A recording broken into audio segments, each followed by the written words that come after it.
Amis de la revue de presse, bonjour et merci de nous suivre encore une fois sur la chaîne Afrique Stratégie et Coaching TV. Une revue que nous démarrons par l'actualité au plan national. Notation financière par l'agence Fitch, encore un peu plus avec perspective stable pour le Bénin, signale le journal La Nation. Cette décision témoigne de la résilience affichée par le Bénin en 2022 en dépit de la guerre en Ukraine. Fitch salue notamment la dynamique de forte croissance qui s'est poursuivie, le niveau d'endettement modéré du Bénin ainsi que la qualité des réformes et des politiques budgétaires entreprises par le gouvernement du président Patrice Talon, rapporte le quotidien. Le matinal, également informé de la notation, fait savoir que Fitch anticipe une accélération de la croissance à 6,5% en moyenne en 2023 et en 2024. L'agence s'attend également à ce que le développement du complexe industriel de Glodibé contribue à la croissance économique en stimulant la production industrielle. Fraternité depuis la ville de Cotonou préfère expliquer à ses lecteurs que les agences de notation sont des entreprises privées. Elles ont pour rôle d'évaluer la solvabilité financière des acteurs économiques, à savoir entreprises, États, collectivités locales. Leur mission est d'apprécier la capacité de ces émetteurs de dette à faire face à leur engagement financier. Les notes établies par les agences de notation tiennent compte de critères de solvabilité et de stabilité politique, entre autres.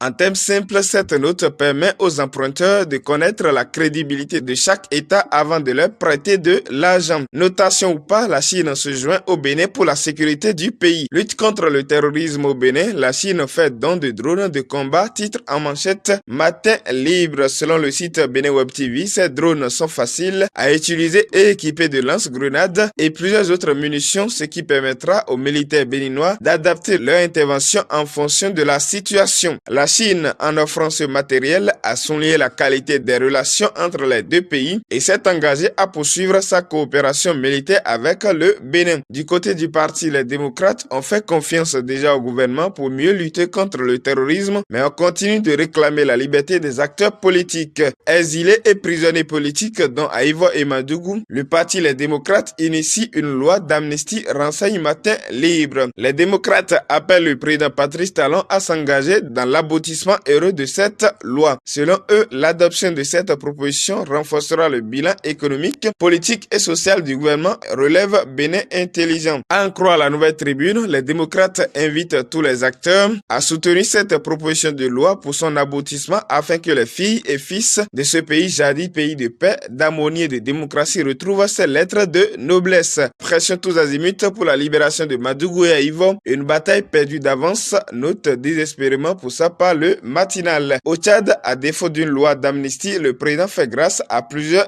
acteurs. Une nouvelle grâce présidentielle a été signée lundi 27 mars, mentionne RFI. 2 jours après celle concernant 380 rebelles du FACT, le président de la transition Mahamat Idriss Déby a gracié 259 des 262 personnes condamnées le 2 décembre dernier pour leur participation présumée aux manifestations du 20 octobre 2022 selon les informations de RFI. Opposition politique et société civile, tous sont unanimes. Les grâces présidentielles accordées aux manifestants et aux combattants du Front pour l'alternance et la concorde FACT sont un pas dans le bon sens mais pas suffisant pour désamorcer les tensions qui pèsent sur le pays, explique l'un des responsables. L'observateur Palga parle de plus de grâces présidentielles à N'Djamena. C'est un acte fort qui intervient durant la période de Ramadan où le pardon et la tolérance doivent être des valeurs partagées, renchérit le pays. Mais au Togo, il n'y a pas de grâce présidentielle pour le demi-frère du président Yassingbe. Toutefois, tempère l'investigateur, après 14 ans de prison, le frère de Foy Yassingbe enfin évacué, note le journal. Togo Scoop Info confirme qu'il y a bel et bien eu l'évacuation sanitaire de Pacha Yassingbe, le demi-frère du chef de l'État, vers le Gabon. Pacha Yassingbe avait été arrêté en avril 2009, accusé de complot contre le chef de l'État togolais, élu 4 ans plus tôt. Il est arrivé au Gabon pour s'y faire soigner, relève Jeune Afrique. S'achemine-t-on vers une réconciliation entre les deux frères